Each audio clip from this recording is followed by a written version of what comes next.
Keluh kesah peternak kelinci pemula. Nomor 3 yang paling ditentang oleh keluarga dan lingkungan sekitar.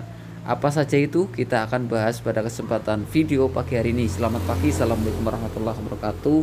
Kembali lagi dengan kami di Alian Ramit Kebumen. Pagi hari ini kita akan membahas tentang keluh kesah peternak kelinci pemula, dan ini banyak sekali terjadi, dan ini adalah salah satu faktor-faktor yang menyebabkan kegagalan dalam dunia ternak kelinci. Jadi semak baik-baik, jangan sampai terlewat dan jangan sampai ketinggalan.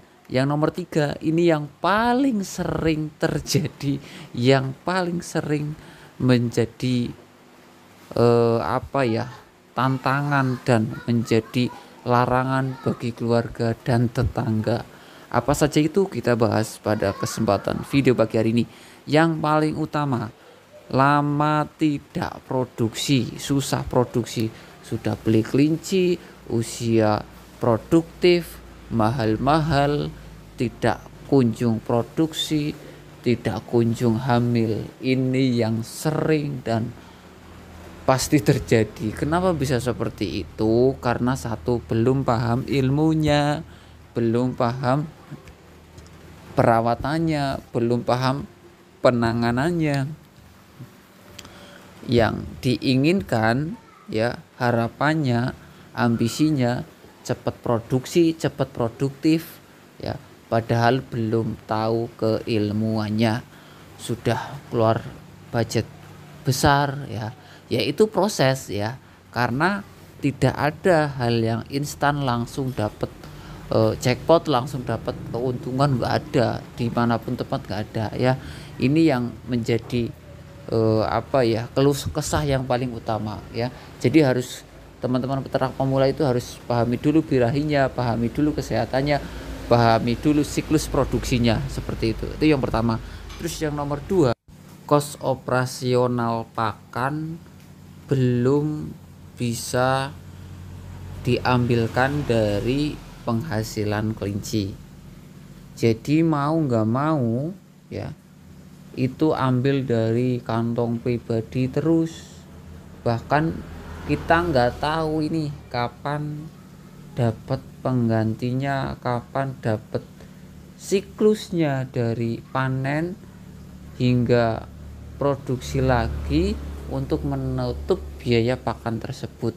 Yo jelas jam terbangnya belum sampai situ, ya, karena tahapan di tahun pertama menurut saya, ya, menurut pengalaman dan pengamatan saya, di tahun pertama mau nggak mau kita harus merelakan, mengorbankan waktu, biaya, tenaga, dan pikiran untuk menganalisa berapa sih kebutuhan pakan operasional yang harus dikeluarkan untuk sejumlah kelinci yang ada di kandang kita, agar apa nantinya yang diharapkan dengan mengetahui seberapa besar, seberapa banyak operasional pakan ataupun yang lainnya di kandang kita dalam periode 1 kali produksi ataupun 2 kali produksi, itu sudah ketahuan, kita bisa mengevaluasi untuk persiapan produksi yang diharapkan nanti hasil produksinya itu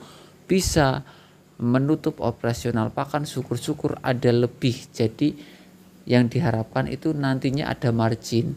Lah, untuk mendapatkan data itu kan pastinya membutuhkan waktu, ya, pastinya membutuhkan biaya, pastinya membutuhkan catatan, pastinya membutuhkan keilmuan. Jadi untuk mendapatkan data operasional saja kita membutuhkan waktu, teman-teman, ya. Jadi nggak bisa hanya sekedar katanya, hanya sekedar belajar di buku, hanya sekedar belajar di teori-teori media seperti YouTube dan sebagainya. Tidak bisa, harus benar-benar praktek di kandang kita masing-masing. Nah, untuk praktek itu, untuk mendapatkan data itu, otomatis kita membutuhkan waktu, biaya, dan pemikiran itu. Terus yang nomor 3 nih, yang nomor 3 ini, ya, ini pasti terjadi di kalangan teman-teman peternak kelinci pemula, yaitu kandang bau ya, dikomplain sama keluarga, dikomplain sama tetangga ya. Itu sudah halayak umum ya. Kenapa itu bisa terjadi seperti itu? Satu ya, siklus udaranya dalam kandang itu belum benar. Terus siklus kandangnya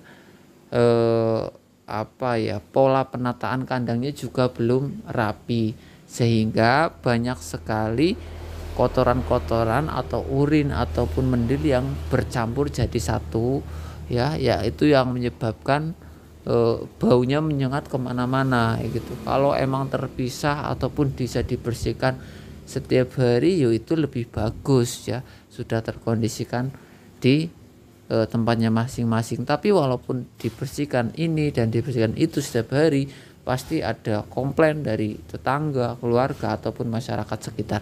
Itu hal yang sangat wajar. Nah, ini kendala-kendala yang terjadi di teman-teman peternak kelinci pemula. Bila mana bisa melewati kendala-kendala dari 1, 2 sampai 3 ini, bisa dilewati dengan baik, bisa dikondisikan dan ditangani dengan baik, insya Allah teman-teman itu bisa naik levelnya, dalam artian bisa bertahan, bahkan bisa berkembang dalam ternak kelinci. Sebenarnya sepele, tapi secara umum hal-hal kecil ini kebanyakan nih dari teman-teman peternak kelinci pemula itu mengabaikan, menyepelekan, sehingga jadi permasalahan yang runyam, permasalahan yang rumit. Akhirnya udah nggak ada semangat dan gulung tikar. Itu aja teman-teman ya, informasi updatean pada pagi hari ini dari Alian Rabbit Kebumen. Mudah-mudahan menambah wawasan, keilmuan, dan pandangan tentang dunia kelinci ke depannya. Untuk teman-teman yang membutuhkan bibitan, perlengkapan kandang dan obat-obatan, bisa langsung japri ke nomor admin Alian Rabbit Kebumen. Terima kasih. Assalamualaikum warahmatullahi wabarakatuh.